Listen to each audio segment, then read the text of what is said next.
오늘 우리에게 주신 하나님의 말씀 다 같이 한 목소리로 받들어 읽도록 하겠습니다.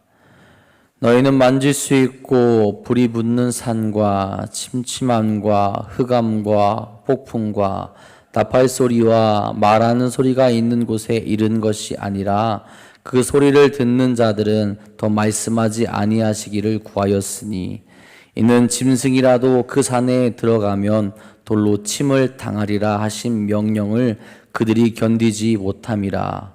그 보이는 바가 이렇듯 무섭기로 모세도 이르되 내가 심히 두렵고 떨린다 하였느니라. 그러나 너희가 이른 곳은 시온 산과 살아계신 하나님의 도성인 하늘의 예루살렘과 천만 천사와 하늘에 기록된 장자들의 모임과 교회와 만민의 심판자이신 하나님과 및 온전하게 된 의인의 영들과 새 언약의 중보자이신 예수와 및 아벨의 피보다 더 나은 것을 말하는 브린핀이라. 너희는 삼가 말씀하신 이를 거역하지 말라. 땅에서 경고하신 이를 거역한 그들이 피하지 못하였거든 하물며 하늘로부터 경고하신 이를 배반하는 우리일까 보냐.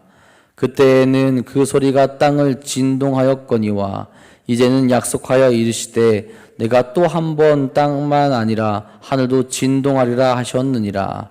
이 또 한 번이라 하심은 진동하지 아니하는 것을 영존하게 하기 위하여 진동한 것들 곧 만드신 것들이 변동될 것을 나타내심이라.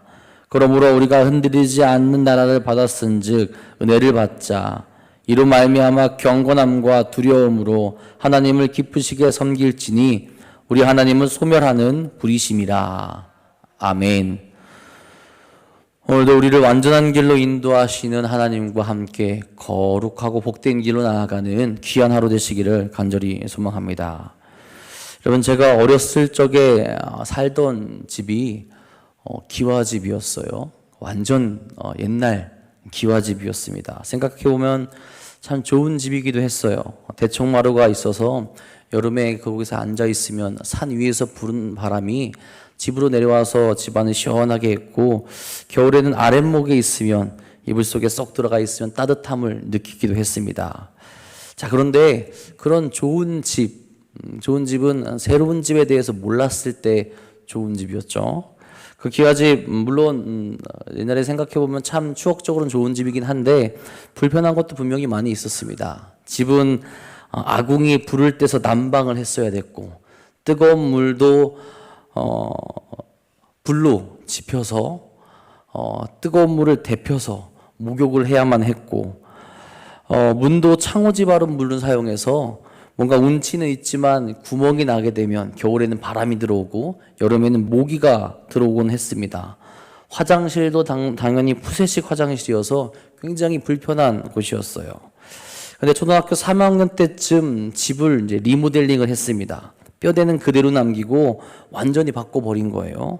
보일러가 들어오고 화장실은 양변기에 뜨거운 물도 보일러를 틀면 내가 원할 때 매번 나오게 되고, 창문도 유리로 되어 있고 문도 나무로 되어 있으니까 굉장히 따뜻하고 편리하고 좋은 겁니다. 여러분, 이전 집으로 돌아가고 싶을까요? 이전 집에 대한 그 추억은 있지만 더 좋은 집이 있는데 제 삶을 돌아보게 될 때 이전 집으로 돌아가고 싶지는 않더라고요. 그냥 이 집에서 이렇게 살면 되겠지. 이전에 불을 지피고 다시 푸세식 화장실로 돌아가는 그 삶은 살고 싶지 않다라는 거죠. 나의 삶을 안락하게 해주고 더 편안하게 해주는 것을 경험했는데 굳이 불편한 삶으로 돌아갈 이유가 없다라는 거죠. 여러분, 우리의 삶에서도 마찬가지입니다. 우리의 기쁨과 우리의 감사와 우리의 진정한 평안이 어디로부터 오게 됩니까? 주님으로부터 오게 되죠. 이전의 삶, 물론 육적인 쾌락을 추구하며 살아가기에 좋아 보이기는 하지만 감히 주님이 주시는 것보다 좋을 수 없고 평안할 수 없고 기쁠 수 없습니다. 감히 비교할 수가 없죠. 그렇다면 우리는 다른 것을 바라보지 말고 주님께로만, 하나님께로만 나아갈 수 있어야 된다라는 거죠. 주님과 함께 살아가는 것이 가장 좋은 것임을 알았다면 이전의 삶으로 돌아가는 것을 생각해서는 안 된다라는 거예요. 오늘도 오직 우리의 생명이 되신 주님만 바라보며 그 길을 온전히 나아가며 이전의 삶이 아닌 우리를 늘 새롭게 하시는 그 삶으로 주님과 함께 동행하며 나갈 수 있기를 간절히 소망합니다.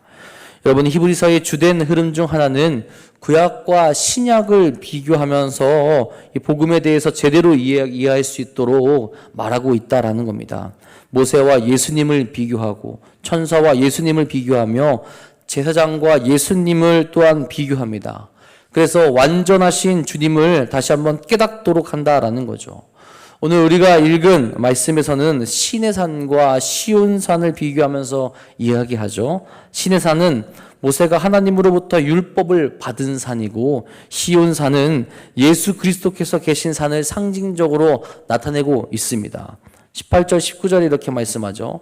너희는 만질 수 있고 불이 붙는 산과 침침함과 흑암과 폭풍과 나팔 소리와 말하는 소리가 있는 곳에 이른 것이 아니라 그 소리를 듣는 자들은 더 말씀하지 아니하시기를 구하였으니. 과거 모세가 율법을 받던 시내산은 어떤 곳입니까? 모세가 이스라엘 백성들을 애굽으로부터 해방시켜 시내산으로 인도해냈죠. 그런 후 하나님의 명령에 따라서 시내산에 올라 40주야를 지내며 여호와 하나님으로부터 십계명을 받게 되었습니다. 또한 그곳에서 성막을 만드는 방법도 함께 받게 되었죠. 그러면서 하나님은 이스라엘 백성과 모세를 통하여서 언약을 맺으십니다. 그것이 바로 시내산이에요. 자, 지금 말씀은 그 당시의 상황을 언급하고 있는 겁니다. 그 언약을 맺는 모습이 어떠합니까? 평안하고 행복하고 기쁨이 넘치는 모습이 아니라 두렵고 긴장감이 넘치는 모습으로 묘사되고 있다는 거예요. 출애굽기 20장 18절에서 19절에 이렇게 말씀합니다. 뭇 백성이 우레와 번개와 나팔 소리와 산의 연기를 본지라. 그들이 볼 때 떨며 멀리 서서 모세에게 이르되 당신이 우리에게 말씀하소서 우리가 들으리이다. 하나님이 우리에게 말씀하시지 말게 하소서 우리가 죽을까 하나이다. 어떤 분위기입니까? 죽을 것 같다고 얘기해요. 무섭다라고 얘기합니다. 하나님이 우리에게 얘기하지 마시고 모세여 당신이 하나님께 듣고 우리에게 얘기하게 해주세요. 하나님이 말씀하시면 우리가 죽을 것 같아서 너무너무 두려워서 하나님의 목소리가 듣고 싶지 않다라고 이야기를 합니다. 뭔가 땅이 진동하고 불과 우레소리가 나는 것, 큰 나팔 소리와 같다라고 표현하고, 그러면서 연기가 피어나고 정말 인간이라면 두려워할 만한 분위기 가운데서 언약을 체결하고 있다는 거죠. 모세를 제외하고는 그곳으로 가기도 힘들고 그 목소리를 듣기조차도 두려워했다라는 겁니다. 그들은 왜 하나님의 목소리가 더 이상 들리지 않기를 구하겠습니까? 하나님께서 자기들에게 계속해서 말씀하시는 것을 감당할 수 없기에 그들이 간청하게 된 거죠. 이는 그들 앞에 하나님께로 가는 길이 아직 온전히 열리지 않았기 때문입니다. 예수님이 오신 이후에는 예수님의 중보로 말미암아 구원 얻은 성도들에게 하나님의 말씀은 인자하신 아버지의 말씀이 되지만 아직 옛 언약 아래 있었던 그들, 그 옛 언약 아래 살아가는 이들에게는 하나님의 음성은 두려움의 대상이었다라는 거예요. 도저히 인간으로선 감당할 수 없는 그런 음성이었다라는 거죠. 20절, 21절에 계속 이야기합니다. 이는 짐승이라도 그 산에 들어가면 돌로 침을 당하리라 하신 명령을 그들이 견디지 못함이라. 그 보이는 바가 이렇듯 무섭기로 모세도 이르되 내가 심히 두렵고 떨린다 하였느니라. 여러분, 짐승도 그 산에 들어가면 죽임을 당한다라고 합니다. 영적으로나 도덕적인 잣대로 선악을 분별하지 못하는 짐승들도 그럴진데 하나님 앞에서 온전히 거룩할 수 없는 인간이라면 더욱더 거룩하신 하나님 앞에 서게 될 때 두려움이 그들 앞에 있을 수밖에 없다라는 겁니다. 그러니 그들이 그 앞으로 나아가지 못한다라는 거예요. 마찬가지로 그들의 지도자였던 모세 또한 어떠합니까? 모세도 완벽한 존재가 아니었죠. 그도 인간이었습니다. 불완전한 존재였어요. 그도 하나님 앞에 나아가게 될 때 두려움을 가지고 있었다라는 겁니다. 그는 하나님이 택하신 지도자였음에도 불구하고 하나님의 임재 앞에서 여느 다른 사람들과 다를 바가 없었다라는 거예요. 신명기 9장 19절에 이렇게 말씀합니다. 여호와께서 심히 분노하사 너희를 멸하려 하셨으므로 내가 두려워하였노라. 그러나 여호와께서 그때에도 내 말을 들으셨고, 하나님의 분노하심 앞에, 하나님의 그 거룩한 분노하심 앞에서 그도 두려움 가운데 놓일 수밖에 없었다라고 이렇게 고백한다라는 거예요. 여러분, 이렇게 거룩하신 하나님에 대한 공포를 강조하면서 오늘 히브리서 기자가 보여주는 것은 무엇입니까? 인간의 죄성과 옛 언약의 불완전성을 이야기해 주죠. 율법이 무엇인지를 가르쳐 줍니다. 율법은 반드시 지켜야만 하는 하나님의 법이라는 거죠. 율법은 두려움의 상징이고 율법을 어긴 것은 죄가 되었습니다. 이것이 바로 율법의 불완전성을 보여주게 된다라는 거예요. 그것을 완성하신 분이 누구시냐? 바로 예수님이라는 거죠. 22절 24절에 말합니다. 그러나 너희가 이른 곳은 시온산과 살아계신 하나님의 도성인 하늘의 예루살렘과 천만 천사와 하늘에 기록된 장자들의 모임과 교회와 만민의 심판자이신 하나님과 및 온전하게 된 의인의 영들과 새 언약의 중보자이신 예수와 및 아벨의 피보다 더 나은 것을 말하는 뿌리인 피니라. 아멘. 지금 말하는 시온산은 성도들이 마지막 날에 도달하게 될 영원한 도성을 이야기해 줍니다. 그것의 중심에는 누가 계십니까?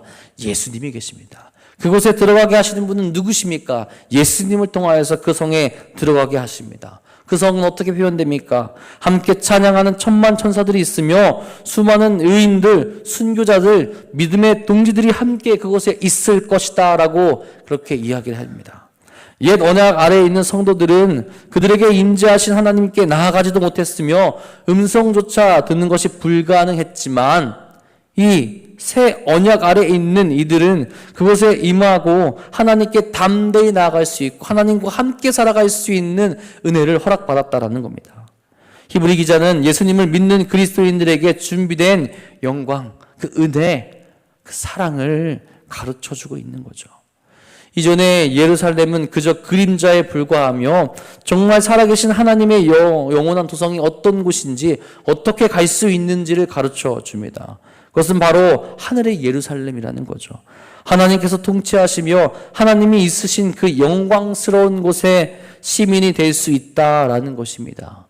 수많은 천사들의 무리들이 찬양하는 광경을 하늘 예루살렘에서 함께 볼 수 있으며 축제와 같은 분위기가 그곳에서 열리는 거죠. 여러분, 앞서 이야기했던 그 신의 산과 너무 비교되지 않습니까? 그 음성이 울려 퍼지게 될 때 두려움 가운데 있는데 지금 우리가 들어가게 될 그 시온산에는 천사들이 찬양하며 함께 기뻐하며 축제와 같은 곳, 하나님이 그곳에 있으시만 두려워하지 아니하고 하나님과 함께 할 수 있는 그곳으로 우리를 이끌어 주신다라는 겁니다. 구약에서 하나님은 두려운 분, 그저 경외의 대상으로 묘사되며 율법을 어기며 심판을 받게 되었다라는 것을 오늘 말씀에서는 가르쳐 주지만, 하지만 이제 예수 그리스도의 흘린 피로 말미암아 모든 이들이 심판하시는 하나님과 함께 나아갈 수 있게 되었다라는 거예요. 심판하시는 하나님 생각하면 두렵잖아요. 무섭잖아요. 두려워 떨 수밖에 없는데 예수 그리스도의 이름으로 나아가게 되었을 때 하나님은 우리를 심판하시는 분이 아니라는 겁니다. 그 심판하시는 하나님과 함께하며 하나님은 우리를 용서하시고 우리를 구원하실 분으로 바뀌게 되었다라는 거예요. 하나님의 백성이 되어서 예수 그리스도의 이름으로 말미암아 믿는 모든 이들에게 더 이상 정죄함이 없기에 심판주 하나님이 아니라 심판은 하시겠지만 믿는 성도들을 심판하지 아니하시고 함께 하시는 우리의 아버지가 되시고 우리에게 평화와 그 기쁨을 허락하신다라는 거죠. 여러분, 우리에게 더 좋은 것을 주시고 인생의 의미를 주시는 주님이 계신데 다시 세상으로 눈을 돌리려 하지는 않습니까? 상황은 다르지만 인생의 모습은 못 똑같을 수 있죠. 히브리서의 말씀을 받으며 이전으로 혹은 어리석은 길로 우리가 나아가지 않기를 간절히 소망합니다. 그렇게 25절, 27절에 경고의 말씀도 합니다. 너희는 삼가 말씀하신 일을 거역하지 말라. 땅에서 경고하신 이를 거역한 그들이 피하지 못하였거든 하물며 하늘로부터 경고하신 이를 배반하는 우리일까 보냐. 그때에는 그 소리가 땅을 진동하였거니와 이제는 약속하여 이르시되 내가 또 한 번 땅만 아니라 하늘도 진동하리라 하셨느니라. 이 또 한 번이라 하심은 진동하지 아니하는 것을 영존하게 하기 위하여 진동할 것들 곧 만드신 것들이 변동될 것을 나타내심이라. 아멘. 주를 떠나지 말라라고 그렇게 이야기를 합니다. 그들의 땅에서 주신 율법을 어긴 자들도 심판을 받았는데 이제 하늘로부터 온 그 경고, 하늘에서 주신 온전한 구원인 예수님을 배반한 자들에게 어떻게 하시겠냐라는 거예요. 이제 예수 이외에 다른 구원의 이름은 없습니다. 예수께서 모든 것을 완성하셨어요. 그 예수님으로 말미암아 우리가 구원받을 수 있고 그 은혜의 길로 영원한 도성인 그 하늘의 예루살렘으로 나아갈 수 있는 길을 만들어 주셨습니다. 그 은혜를 거부하는 자리, 그 은혜로 나아가지 않는 어리석음에 굉장히 큰 어려움과 큰 경고를 지금 하고 있다라는 거죠. 예수께 나아가지 않게 되면 모든 이들이 심판으로 나아갈 수 있다라는 겁니다. 26절에 하늘도 진동하리라 라는 그 말씀은 이제 심판의 날이 분명히 있을 것이라는 경고의 말씀입니다. 하나님이 이스라엘 백성에게 율법을 주시기 위해서 시내산에 강림하셨을 때 땅이 진동하였죠. 이제 예수님 이후의 시대에 종말이 임할 때에는 땅뿐만 아니라 하늘까지 흔들 것이라고 이야기하십니다. 이는 예수님의 재림의 때에 일어날 일이며 최후의 심판을 예고하고 있는 거죠. 그때까지 돌이키지 않는다면, 그때까지 주님을 온전히 바라보지 못한다면, 그때까지 주님을 온전히 꼭 붙들고 있지 못한다면 우리 또한 그 진동 안에 포함될 존재들이라는 겁니다. 그 진동 어떻게 됩니까? 모든 것을 다 갈아엎는다라고 하지 않습니까? 그런데 여러분, 그 가운데 진동하지 아니하는 것을 표현하셨어요. 진동하지 아니하는 것, 그 존재들은 누구겠습니까? 주님을 믿고 주님과 함께한 이들. 온 세상은 다 진동하여서 심판 가운데 빠지게 되는데 진동하지 않는 이들이 있습니다. 그 두려움 가운데 같이 속해 있지 않는 이들이 있습니다. 누구냐? 예수 그리스도를 끝까지 붙들고 있는 자들. 우리를 온전케 하신 그 주님께 나아가는 자들, 우리와 언제나 함께 하시고 우리를 위해 피를 흘리신 예수님을 믿는 자들은 진동치 않는다라는 겁니다. 이 세계는 사라질 것이지만 주님의 나라는 반드시 영원히 서게 될 것이고 우리는 그 영원한 나라에 함께 있어서 진동치 않게 된다라는 겁니다. 그래서 마지막으로 말합니다. 28절 29절이죠. 그러므로 우리가 흔들리지 않는 나라를 받았은즉 은혜를 받자. 이로 말미암아 경건함과 두려움으로 하나님을 기쁘시게 섬길지니 우리 하나님은 소멸하는 불이심이라. 흔들리지 않는 나라를 우리가 받았으니 그 은혜를 계속 받고 나아가자라고 이렇게 말을 하죠. 하나님이 주신 약속을 경건함과 두려움을 붙들지 않고 은혜를 거부하게 될 때 그 나라에 들어가게 되지 못하겠지만 회개하고 주 예수의 은혜를 붙드는 자들은 죄를 소멸시켜 주시는, 또한 정죄치 않으시는 하나님께 나아갈 수 있게 된다라는 겁니다. 그 은혜를 계속 바라봐야 된다라는 거예요. 하나님은 어떤 분이시냐? 그 죄를 소멸시켜 주시는 분이라는 거예요. 그 죄는 언제 소멸시켜 주시느냐? 예수님을 믿을 때 그 소멸을 시켜 주신다라는 거죠. 이전의 죄는 전혀 기억하지 않으시고 우리에게 은혜만을, 사랑만을, 거룩한 나라를, 흔들리지 않는 나라를 우리에게 허락해 주신다라는 겁니다. 여러분, 우리는 어디에 소망을 둡니까? 하나님께, 예수님께 소망을 두고 영원한 나라를 바라보아야 하는데 이 세상, 없어질 세상에 소망을 두고 하늘에 있는 예루살렘을 뒷전으로 밀어두고 있지는 않습니까? 새 언약이 주어졌음에도, 완전한 것이 주어졌음에도 이전으로 돌아가려 했던 히브리 사람들을 본받지 말고 우리는 우리가 받은 은혜, 우리의 죄를 소멸시켜 주시도록 인도하시는 그 예수님을 꼭 붙들고 나아갈 수 있기를 간절히 소망합니다. 오늘 말씀 바라보면 두 가지만 기억할 수 있길 소망합니다. 하나는 이전 것을 그리워하지 마시기 바랍니다. 이전의 죄된 모습, 우리를 억압하고 우리를 죄의 길로, 죽음의 길로 인도하는 그 모든 것들을 그리워하지 않길 바랍니다. 이 완벽하고 자유롭게 하신 주의 은혜가 있는데 왜 이전으로 돌아가려고 하겠습니까? 그럴 이유가 전혀 없다라는 거죠. 이전의 것을 내려놓고 새로움을 언제나 받으시기 바랍니다. 그리고 그 새로움을 주시는 예수님만을 꼭 붙드시길 바랍니다. 흔들리지 않는 영원한 나라, 우리에게 약속하신 그 영원한 나라가 누구를 통해 가능하느냐? 예수님과 함께하게 될 때 가능하다라는 거예요. 심판하실 하나님이 두려운 것이 아니라 심판하실 하나님과 함께 있을 수 있도록 인도하시는 분이 예수님이라는 겁니다. 그러니 그 예수님을 꼭 붙들고 있어야 된다라는 거죠. 그것을 위해 죽음을 당하신 분이 예수님이시고, 그것을 위하여서 우리에게 계속해서 믿음의 길을, 은혜의 길로 허락하시는 분이 예수님이라는 겁니다. 그렇게 될 때 우리에게 기다리는 것은 영원한 심판이 아니라 생명과 기쁨과 감사와 천만 천사가 찬양하는 하늘의 예루살렘이라는 거죠. 오늘도 우리를 구원하신 예수님만 꼭 붙들고 나아가서 그 거룩한 새로움을 받아 영원한 도성인 예루살렘으로 나아가시는 사랑하는 성도님들 되시기를 간절히 소망합니다. 오늘도 우리가 믿음을 온전히 가져서 이 흔들리는 세상 속에서 흔들리지 않는 나라를 바라보며 우리가 승리의 길로 나아가시는 사랑하는 동남동교회 성도님들 되시기를 주님의 이름으로 간절히 축원합니다. 기도하겠습니다. 사랑해 주님 감사합니다. 오늘도 우리를 흔들리지 않는 나라로, 거룩한 나라로, 영원한 도성인 하늘의 예루살렘을 바라보며 나아갈 수 있도록 힘과 능력을 허락하시니 진심으로 감사를 드립니다. 우리는 여전히 흔들리는 세상 속에 있기에 우리의 마음도 흔들리고 우리의 믿음도 흔들리고 우리의 삶도 흔들릴 때가 있습니다.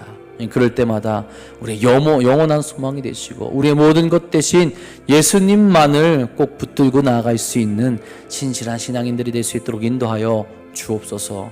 예수님께만 진정한 소망이 있습니다. 주님께만 우리의 모든 것이 있음을 고백합니다. 주여, 그 거룩한 길로 함께 달려나아가게 하여 주사 오늘도 우리가 정말로 주님과 함께 동행함으로 이 세상 가운데 거룩한 하나님의 나라를 붙들고 심판이 아닌 구원의 길로 나갈 수 있는 삶을 허락하여 주옵소서. 오늘도 주님과 함께 동행하며 거룩한 길로 나아가기 소망하는 이들에게 주께서 힘과 능력 부어주셨고 주 성령님 함께해 주사 그 마음 가운데 주의 말씀을 언제나 기억하게 하여 주셔서 주의 말씀으로 무장되어 이 세상 가운데 하나님의 영광과 은혜만을 나타내며 나갈 수 있는 거룩한 삶을 허락하여 주옵소서.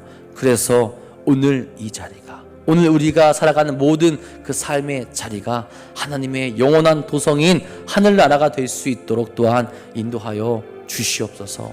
사랑하는 성도들이 있습니다. 힘들어하고 아파하고 넘어져 있고 육체적인 연약함으로 인하여서 지금 아버지 우리 함께하지 못하는 일도 있습니다.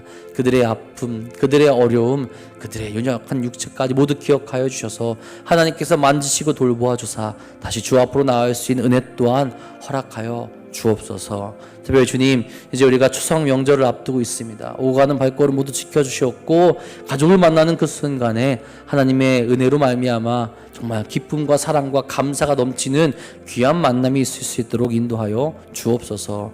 주께서 오늘도 우리의 모든 것 기쁘게 받으시며 함께 하실 것 믿사오며 우리 사랑하신 예수님의 이름으로 감사하며 기도합니다. 아멘.